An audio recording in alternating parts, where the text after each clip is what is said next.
Good afternoon everyone. Business study में हमने जितना भी कोर्स किया है वो आपको कंप्लीट करके और अपने रजिस्टर को मेंटेन रखना है। आप विद्यालय आ रहे हैं जब तो उसे जरूर लेकर आइए और मुझसे चेक करवाइए। इसके जितना भी वर्क आपने किया हुआ है उन सबको आपने जब लर्न करके लिखा है तो जितना भी उसमें लिखा हुआ है उसमें से कुछ भी आपसे सरप्राइज टेस्ट के बारे में पूछा जा सकता है। इसलिए आप जो भी कार्य कर रहे हैं वो लर्न जरूर करें। जो भी लिख रहे हैं, जो पॉइंट वाइज आप नोट कर रहे हैं, उसे आप डिटेल भी करने के लिए बुक की मदद से उसे पढ़ करके और कंप्लीट समझ करके ही लिखें। जो भी आपको वर्क दिया जाता है वो आप डेली करें। जिस दिन का जो होमवर्क दिया जाता है वो उसी दिन कंप्लीट करके और लिख लेंगे तो उससे आपको समझने में भी आसानी होगी और आपको धीरे धीरे लर्निंग की भी हैबिट हो जाएगी। अभी जो हमारा चैप्टर कंटिन्यू है वो है लीडरशिप। लीडरशिप के एलिमेंट्स के रूप में हमने सुपरविजन देखा है, मोटिवेशन देखा है और उसके बाद में अभी हमारा कंटिन्यू है कम्युनिकेशन। तो कम्युनिकेशन में जितना हमने अभी तक किया है उस कल जो हमने वीडियो देखी थी उसमें आपने देखा होगा कम्युनिकेशन का हमने डेफिनेशन और मीनिंग देखा था। मीनिंग और डेफिनेशन को देखने के बाद उसकी जो डेफिनेशन 4 बताई हुई थी उसमें से एनी 2 करने के लिए मैंने आपको कहा था। इसके कैरेक्टरिस्टिक्स भी देखे थे। इम्पोर्टेंस ऑफ कम्युनिकेशन, कम्युनिकेशन क्यों महत्व रखता है बिजनेस में। जितने भी सबऑर्डिनेट्स, जितने भी वर्कर्स, जितने भी ऑर्गेनाइजेशन के मेंबर्स हैं उनका आपस में जो कोऑर्डिनेशन और कम्युनिकेशन होता है, बातचीत करते हैं, उसके द्वारा उनकी बिजनेस की गुडविल, उनके बिजनेस की प्रोडक्शन, बहुत कुछ उस पर डिपेंड करती है। तो इसलिए कम्युनिकेशन बहुत अच्छे से होना चाहिए। और इसके जो पॉइंट्स थे, प्रॉम्प्ट डिसीजन लिया जा सकता है, स्मूथ एंड एफिशिएंट ऑपरेशंस हो सकते हैं, इफेक्टिव लीडरशिप की जा सकती है, facilitate coordination, helps in the adaptation of definite line of action and increase in the moral of employee। In points के माध्यम से हमने महत्व को समझा था। इसके बाद जो हम देख रहे थे वो थे various types of communication. Communication कितने तरीके से हो सकता है तो यहाँ से हम फिर से देखेंगे एक बार। Generally communication is classified on various basis but following classification is important: formal organization, informal organization, oral communication, written communication, downward communication, upward communication, horizontal communication and gestural communication। इन सबके हिंदी में भी नाम बताए थे। फॉर्मल कम्युनिकेशन मीन्स औपचारिक संप्रेषण, informal communication means अनौपचारिक जो हम वार्तालाप करते हैं दूर संचार के द्वारा, डायरेक्टली या किसी भी तरह से जब हम कम्युनिकेट करते हैं, एक दूसरे को अपने विचारों का आदान प्रदान करते हैं तो वो इनफॉर्मल कम्युनिकेशन होगा। ओरल कम्युनिकेशन जो मौखिक संप्रेषण होता है। रिटन कम्युनिकेशन जो हम लिखित में अपने विचारों को एक दूसरे तक पहुंचाते हैं। डाउनवर्ड कम्युनिकेशन नीचे की ओर किए जाने वाला कम्युनिकेशन मीन्स टॉप लेवल से जब कुछ भी कम्युनिकेशन किया जाता है और वो लो लेवल तक किया जाता है तो डाउनवर्ड कम्युनिकेशन होगा। अपवर्ड कम्युनिकेशन मतलब ऊपर की ओर अथवा ऊर्ध्वमुखी संप्रेषण होगा। जब हम नीचे के जो हमारा वर्कर है, जो सुपरवाइजर है, वो अपने टॉप लेवल के अधिकारियों से जब बात करेगा तो उसे ऊपर की ओर कम्युनिकेशन कहा जाएगा। समतल हॉरिजॉन्टल कम्युनिकेशन और गेस्ट्रल कम्युनिकेशन मतलब संकेत के रूप में जब हम उनसे कम्युनिकेट करते हैं तो वो होगा गेस्ट्रल कम्युनिकेशन। इस पूरे को एक चार्ट के माध्यम से आपको यहाँ बताया गया है। इस चार्ट में जितने भी यहाँ हमने 8 पॉइंट देखे हैं उन 8 पॉइंट को आपको अब डिटेल में देखना है। तो आइए अब हम इसका एक एक पॉइंट को देखेंगे। फर्स्ट है formal communication. It is deliberately and consequently established by the management. It refers to official communication which takes place through a chain of command. Formal communication are generally written as a policy, manuals, procedures, handbook, memorandum order, schedules meeting and conference, special interviews or information regarding promotion, suspension and termination of employee, etc. It forms an authentic written and communicated system through from formal scalar chain. Formal communication जो होगा, औपचारिक संप्रेषण, ये वो वाला communication होगा जो पूरी तरह से प्लान्ड होता है, मतलब पूरी तरह से जिसका नियोजन किया जाता है और जो सोच विचार कर हम स्टैब्लिश करते हैं। ये सामान्यतः लिखित रिटर्न होते हैं जो पॉलिसी के अकॉर्डिंग, ऑर्डर की हम लिस्ट के हिसाब से, या जो हमारे नियमावली होती है, नियम जिसमें हमारे रूल्स होते हैं, उन सब के रूप में होते हैं। फॉर्मल ऑर्गेनाइजेशन में जो भी सूचनाएं दी जाती है वो रिटर्न में दी जाती है और औपचारिक सोपान श्रृंखला मीन्स स्केलर चेन के माध्यम से ही भेजी जाती है। फॉर्मल कम्युनिकेशन में कभी कभी मौखिक ओरल भी हो जाते हैं, कम्युनिकेट किए जाते हैं, और कभी कभी हम गेस्ट्रल का भी इसमें यूज कर लेते हैं, मतलब सांकेतिक संप्रेषण भी इसमें किया जाता है। जो फॉर्मल ऑर्गेनाइजेशन का फ्लो होता है वो नीचे से ऊपर की ओर और ऊपर से नीचे की ओर समतल या डायगोनल, तिरछा, किसी भी तरह से किया जा सकता है। तो इस प्रकार ये जो फॉर्मल ऑर्गेनाइजेशन होगा उसमें सारी जितनी भी कम्युनिकेशन के टाइप्स हैं उन सब का भी यूज किया जा सकता है। तो इसके कैरेक्टरिस्टिक्स देखेंगे। Characteristics of formal communication: it is generally in a written form. It has information totally authentic and communicated by authority. It is a communication system through formal scalar chain.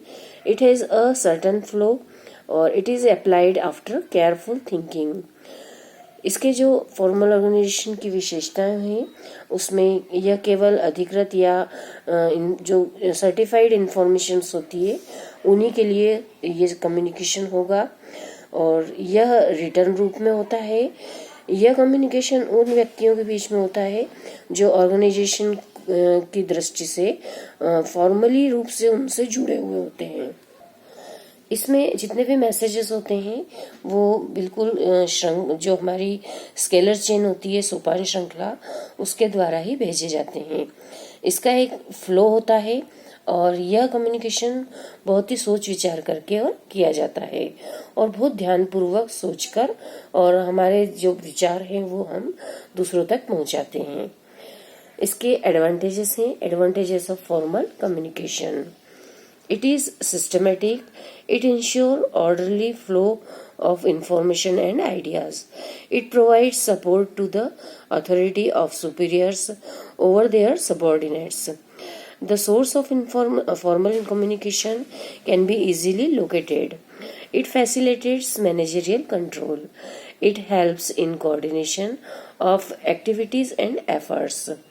इसके जो advantages हैं उसमें जो ये वाला communication होता है formal communication, उसमें अधिकारियों को उनकी जो गरिमा होती है और जो उनकी सेफ्टी होती है, सुरक्षा होती है, वह प्रदान करता है।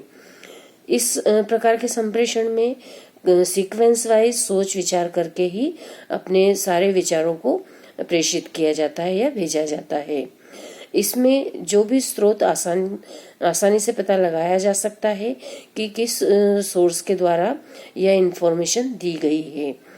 इस कम्युनिकेशन में स्पष्ट रूप से और इफेक्टिव तरीके से हमारे सारे मैसेजेस को कन्वे किया जाता है। तो ये एडवांटेज होते हैं इसके द्वारा। इसके अलावा भी इसमें कोऑर्डिनेशन भी मेंटेन किया जाता है, सारी एक्टिविटीज और सारे एफर्ट्स को भी इसमें इंक्लूड किया जाता है। इसलिए फॉर्मल ऑर्गेनाइजेशन पूरी तरह से औपचारिक रूप से होकर के और बिजनेस के लिए जितने भी नियम होते हैं उन नियमों के अंतर्गत ही होता है। इसकी लिमिटेशंस है, it is rigid and rule bound और it tends to slow because of scalar chain, it lacks personal touch and accurate information may not be transferred due to fear of criticism।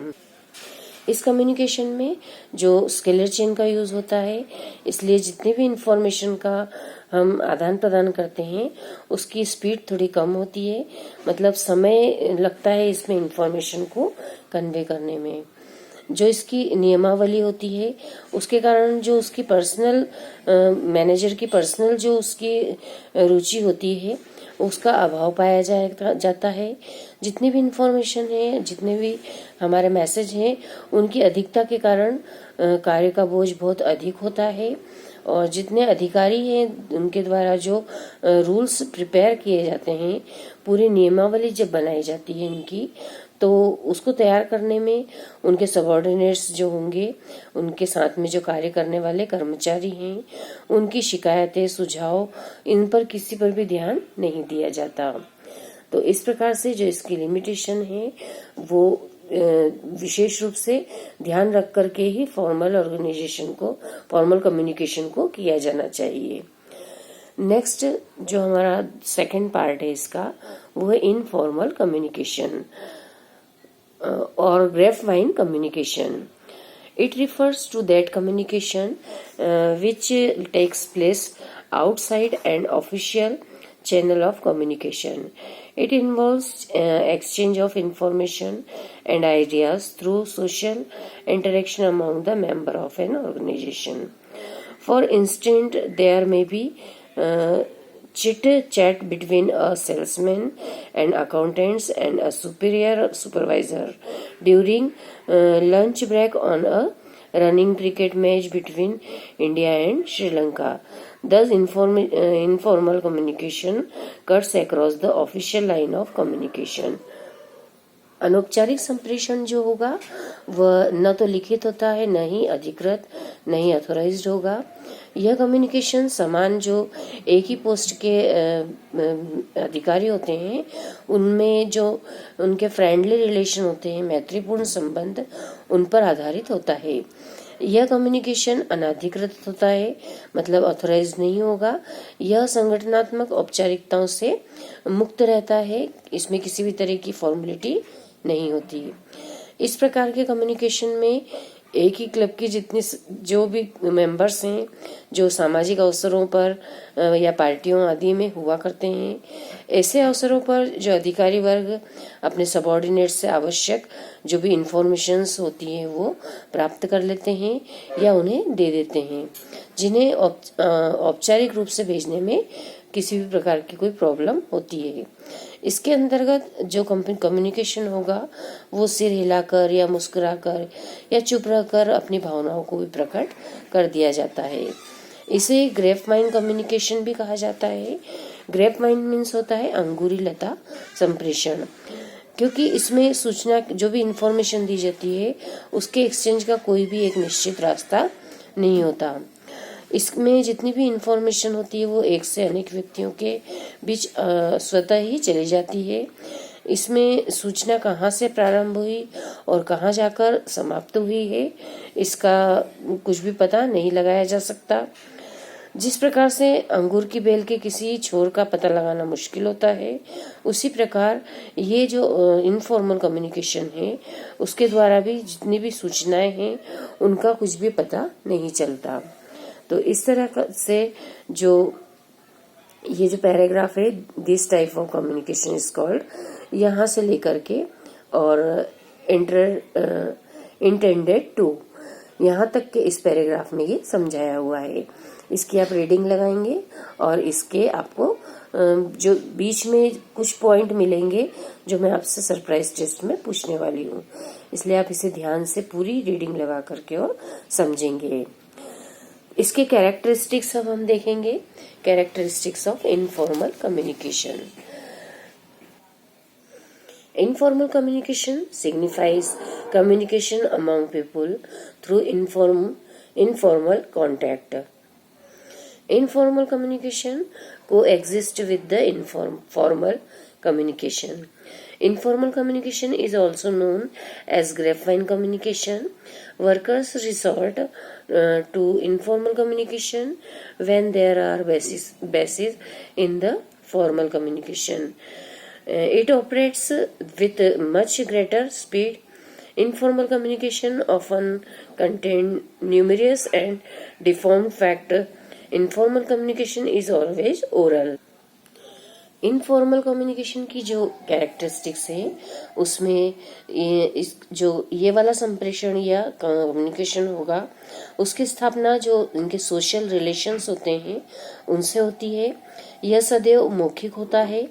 इसमें जो अफवाहें होती है या गलतफहमियां हैं उनको फैलने की संभावना बनी रहती है। इस प्रकार के कम्युनिकेशन का कोई निश्चित एक वे नहीं होता है या मार्ग नहीं होता है।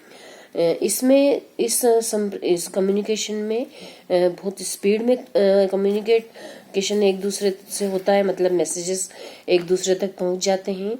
इस प्रकार से जो कम्युनिकेशन की गई इंफॉर्मेशंस होती है, जो सूचनाएं होती है, वो बिल्कुल ऑथेंटिक नहीं होती, मतलब अविश्वसनीय होती है और यह ओरल होता है। इसलिए इसमें किसी भी प्रमाण के रूप में हम कभी भी किसी बात को नहीं कह सकते। तो ये है इसके कैरेक्टरिस्टिक्स। अब है इसकी advantages of informal communication. Communication through informal communication generally performed a positive service to the organization. It operates with much greater speed.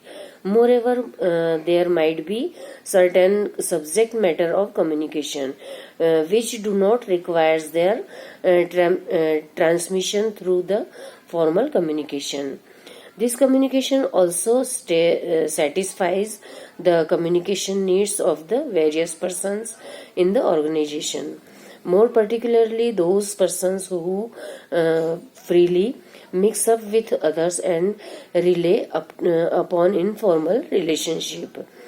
Third, informal communication is thus a need fulfillment device generated when it is found that the existing formal communication is inadequate or insufficient. The requirement of speedier communication creates condition for informal communication with his supplemental of the formal work. Advantages of informal in communication में इसके जो लाभ हैं वह सूचनाएं जो होती है, जो इन्फॉर्मेशन, वो बहुत स्पीड में या अच्छी स्पीड से और बहुत ही इफेक्टिव तरीके से एक से दूसरे तक पहुंचती है। इसमें जितने भी कम्युनिकेशन का इन्वॉल्वमेंट होता है वो खुला रहता है। ओपन इन कम्युनिकेशन के इन्वॉल्वमेंट में सारे मैसेजेस कन्वे होते हैं। इस प्रकार के कम्युनिकेशन में जो इनफॉर्मल है उसमें उनके जो ह्यूमन रिलेशन होते हैं वो एस्टैब्लिश हो जाते हैं और कम्युनिकेशन जो होता है वो फ्री रहता है, मतलब किसी भी प्रकार का तनाव नहीं रहता। इनफॉर्मल कम्युनिकेशन में जितने भी एम्प्लॉयज होते हैं उनकी जितनी प्रतिक्रियाएं होगी, जिनकी जितनी भी शिकायतें होती है, जितने उनके आंसर्स होते हैं, उनको आसानी से ग्रहण किया जा सकता है, मतलब उन्हें समझ करके हम अप्लाई कर सकते हैं। यह कठिन समस्याओं को थोड़ा सरल बना देते हैं, इजी बना देते हैं, मतलब हम सुलभ तरीके से किसी भी समस्या को सुन करके और उसका हल निकाल लेते हैं। इस प्रकार के कम्युनिकेशन में जो एम्प्लॉयज होते हैं वो काफ़ी सेटिस्फाइड होते हैं और इस तरह के कम्युनिकेशन के द्वारा एम्प्लॉय अपने बातों को एक दूसरे तक आसानी से पहुंचाने के कारण वे संतुष्ट होकर के और अपने कार्य को पूर्ण करते रहते हैं। इसके बाद है limitations of informal communication. Informal communication, on the other hand, has certain basic limitations. It is less orderly and less static also. Sometimes messages communicated through the informal communication are so erratic and that any action based on these may lead to the difficult situation in the organization. In this case, the irresponsibility of the persons communicating through the informal communication is the most important factor, since origin and direction of the flow of information is hard to pinpoint. It is difficult to assign responsibility for false information or moral lowering rumor. Moreover, as such, each person conveying the messages may aid, subtract, or change the original message according to his motive. Informal communication multiplied problems. There is a chance that by the time communication complete a complex journey, it may be completed distorted. Informal communication की जो limitations हैं उसमें जो अफवाहें फैलाना है, जिनमें गलतफहमियां फैलती हैं, इस तरह की कई बातें ज़्यादा होती है। इस प्रकार से यह एक अव्यवस्थित या बिल्कुल अनसिस्टमेटिक कम्युनिकेशन होता है। जो ये वाला कम्युनिकेशन इनफॉर्मल होगा, इसमें जितनी भी इंफॉर्मेशंस प्राप्त की जाती है उन पर किसी भी तरह से विश्वास नहीं किया जा सकता, सब अविश्वसनीय होती है। ये सूचनाएं अनाधिकृत और अप्रमाणित होती है, अनसर्टिफाइड होती है। न तो इसमें जो उसका स्रोत होता है वो निर्धारित किया जाता है और न ही किसी के दायित्व को भी निश्चित किया जा सकता है, और इन सूचनाओं से गोपनीयता भी भंग हो जाती है। किसी भी तरह की कोई गोपनीयता या फिर हम उसको कॉन्फिडेंशियल नहीं रख सकते।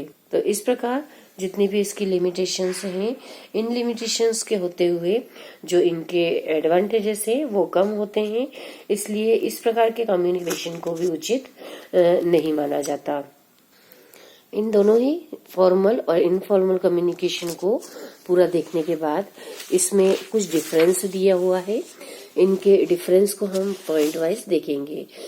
तो for distinction between formal and informal communication, serial number first column, second basis of difference, third formal communication और फिर इनफॉर्मल कम्युनिकेशन। फर्स्ट है form. Formal communication is written communication and informal communication is a verbal communication. जिस तरह से ये form होता है, ये जो फॉर्मल कम्युनिकेशन होगा वो पूरी तरह से लिखित होता है और इनफॉर्मल कम्युनिकेशन वर्बली या मौखिक होता है। Second, direct and indirect. Formal communication it is based upon indirect written document and informal communication it is based upon direct gesture. Formal organization जो होगा वो इनडायरेक्ट रिटर्न, जितने भी हमारे अप्रत्यक्ष रूप से लिखित में डॉक्यूमेंट होते हैं उनके द्वारा किया जाता है, और it is formal informal organization जो हमारी बेल के समान, मतलब इसका कोई भी प्रमाण रिटर्न में नहीं होता। कहाँ से स्टार्ट हुआ है और कहाँ पर जाके ये कम्युनिकेशन एंड हुआ है इसका कुछ पता नहीं लगता। Third point, proof. A proof of sending formal communication is kept for record and there is no proof in it. जब हम प्रूफ या प्रमाण की बात करें तो जो हमने फॉर्मल ऑर्गेनाइजेशन या जो फॉर्मल कम्युनिकेशन में हमने जो भी रिकॉर्ड भेजा है उसका हम रिटर्न में जरूर रखते हैं, लेकिन इनफॉर्मल कम्युनिकेशन में इस तरह का कुछ भी प्रूफ हम नहीं रख पाते। Fourth, relation. Formal communication it is the it's result of authorities granted and duty assigned by the organization, and informal communication it is the result of very intimate relation between employees. Formal organization में पूरी तरह जो संगठन के संबंध होते हैं वो संगठनात्मक संबंध होते हैं, और इसमें सदस्यों के मध्य में या बीच में पर्सनली इनके रिलेशन होते हैं, मतलब व्यक्तिगत संबंध होते हैं। Authenticity, messages are authentic and informal communication it may not be authentic. पूरी तरह से फॉर्मल ऑर्गेनाइजेशन में हम ये कह सकते हैं कि हमारी पूरी अधिकृत होते हैं या प्रमाणित होते हैं, इस पर हम विश्वास कर सकते हैं, विश्वसनीय होते हैं। लेकिन इनफॉर्मल यह पूरी तरह से विश्वसनीय नहीं होते, इसे अविश्वसनीय माना जाता है। Speed, formal communication is in route, so their speed is slow, and speed of relay in somewhat faster than informal than formal. जो फॉर्मल कम्युनिकेशन होता है उसकी स्पीड काफी स्लो होती है क्योंकि वो प्रॉपर चैनल चलता है, और जो इनफॉर्मल होता है उसकी स्पीड फास्टर होती है देन फॉर्मल के। सेंडर, इन जो फॉर्मल कम्युनिकेशन होता है उसमें मैनेजर सेंड्स इट, मैनेजर या प्रबंधक के द्वारा भेजे जाते हैं। एंड इनफॉर्मल में लीडर सेंड्स इट, जो उनके लीडर होंगे, जो नेतृत्व करने वाले हैं, उनके द्वारा यह मैसेज कन्वे किए जाते हैं। 8 point channel, it is send through established channel and it is send through non unestablished channel. Formal communication में पूरी तरह से चैनलाइज्ड होते हैं, मतलब पूरी तरह से जो स्थापित किए हुए होते हैं उन्हीं विचारों को कन्वे किया जाता है। और इनफॉर्मल में अनस्टेब्लिश्ड चैनल होते हैं, मतलब किसी भी कोई चैनल का पता नहीं चलता कि कौन सा मैसेज किसके द्वारा दिया गया है। तो इस प्रकार से ये दोनों ही फॉर्मल और इनफॉर्मल कम्युनिकेशन अपने अपने स्थान पर अपना महत्व रखते हैं। कौन से ऑर्गेनाइजेशन में कौन से कम्युनिकेशन को अपनाया जाए यह उनके प्रकृति और उनके जो आपस के रिलेशन है उस पे भी डिपेंड करता है। वैसे जहाँ पे भी एक अच्छा संगठन करता होगा वहाँ पर फॉर्मल कम्युनिकेशन के द्वारा ही बिजनेस में अपने जितने भी संबंधों के आधार पर उनके कम्युनिकेशन को रखा जाता है। तो फॉर्मल कम्युनिकेशन एक ऑथेंटिक माना जाता है, इसलिए उसे कई उपक्रमों में अपनाया जाता है। अब हम थर्ड वाला देखेंगे, ओरल कम्युनिकेशन। उसके पहले आपको फॉर्मल और इनफॉर्मल दोनों ही कम्युनिकेशन को बहुत अच्छे से एक एक को समझना है, और पूरा जो इसका हमने एक एक डिस्क्रिप्शन देखा है उसको भी आप अच्छे से समझेंगे, और इसे समझ करके और इनके जितने भी पॉइंट वाइज जो इनके क्वेश्चंस बनते हैं उन क्वेश्चन को आपको प्रिपेयर करना है। तो ये फॉर्मल और इनफॉर्मल ये दो कम्युनिकेशन यदि आप बहुत अच्छे से कर लेंगे, आपको क्लियर दोनों समझ में आ जाएंगे। उसके बाद इसके डिफरेंस के पॉइंट को भी आपको अच्छे से याद करना है। ये आप याद कर लेंगे, उसके बाद आप इसकी लर्निंग की वीडियो भी बनाएंगे और इसे फिर आप ग्रुप पर सेंड करेंगे। उसके बाद में फिर इसे लिखेंगे और उसकी फोटो खींच करके ग्रुप पर भेजेंगे या पर्सनली मुझे भेजेंगे। ये वर्क आपको रेगुलर करना है, क्योंकि ये जो भी आपको रोज बताई जाती है वीडियो में, ये आप यदि रेगुलर करते रहेंगे तो आपकी बोर्ड एग्जाम की प्रिपरेशन भी इस तरह से होती रहेगी, और आप पर एकदम से जो लर्निंग का लोड होता है वो नहीं आएगा।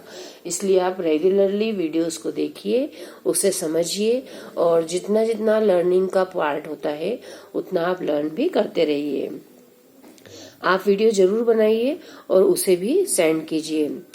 आपके पास जितना भी अभी तक लर्निंग का काम हो चुका है उसे आप एक बार लिख करके देखेंगे पेज पर, और उसमें आपने कितना सही लिखा है ये आप सेल्फ अपना खुद का भी चेकिंग कर सकते हैं, और उसकी जो आप फोटो खींचेंगे वो मुझे जरूर भेजें।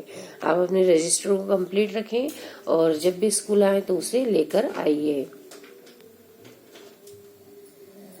इस चैप्टर में स्टार्टिंग से जितना भी हमने किया हुआ है वो पूरा आपको एग्जाम के लिए बहुत इम्पोर्टेंट है, इसलिए आप जितना जितना रेगुलर पढ़ते जाएंगे वो आपके लिए ही काफी लाभप्रद होगा। तो आप इसको जितना जितना लर्न कर रहे हैं उसकी जरूर वीडियो बनाइए। मैं रेगुलर अपनी हर वीडियो में आपको ये बात कहती हूँ, तो ये आपके लिए ही फायदेमंद है। और आप थोड़ा सा इनिशिएटिव लेकर के और अपनी स्टडी को रेगुलर कीजिए, कंटिन्यू कीजिए। और यदि प्रॉब्लम आती है तो आपको हर बार की तरह बोल रही हूँ कि आप मुझे जरूर कॉल कीजिए और या फिर मैसेजेस भी कर सकते हैं।